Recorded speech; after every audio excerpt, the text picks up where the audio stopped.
Magandang araw po mga kasaka, dahil po mga huling araw na po nitong ating pong mga puno ng kalamansi. Ganito na po ang pag-harvest natin. Yan, tinataga na po natin. Yan, ayan po.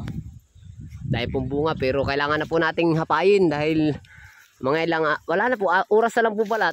Bubuldoserin na po ito. Ayan, ito na po yung binubuldoser. Oh. Yan, dito po nakatanim yung ating napakaraming lansunis. Pero wala na po ngayon. Yan po ang gagawa natin ngayon sa kalamansi. Ayan, ganyan. Tinatabas na po natin. Yan po yung ating mamumuti. Oh. Yan.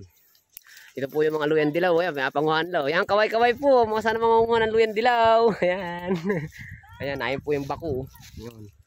Yan, ayun na po. Ayan. Pinabako na po. Ito po ay nalalabi na mga oras itong ating mga kalamansi. Yun, kung malawak pong kalamansian doon, wala na, bulldozer na po lahat. Ito lang po yung natitira, mga ilang puno na lang po. Ayan. Tapos ito po yung kabilang bulldozer. Ito po yung taniman ko ng saging. Ayan, wala na po. Yung ay sagingan yan, sagingan. Wala na po kahit isang saging. Ayan. Yan po yung aking dating taniman. Ngayon po ay disyerto na. Ayan.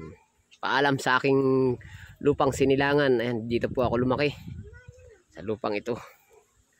Nakakapanghinayang po. Ayan. Tama po ang bunga ng kalamansi. Napakadami. Sayang. Sayang na sayang talaga.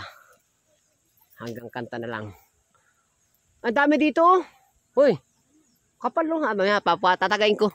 Yan. Ngayon po ay ang paumuti ng kalamansi dito. Tinataga na lang ang puno dahil mamatay na din naman po. Okay. Thank you po for watching.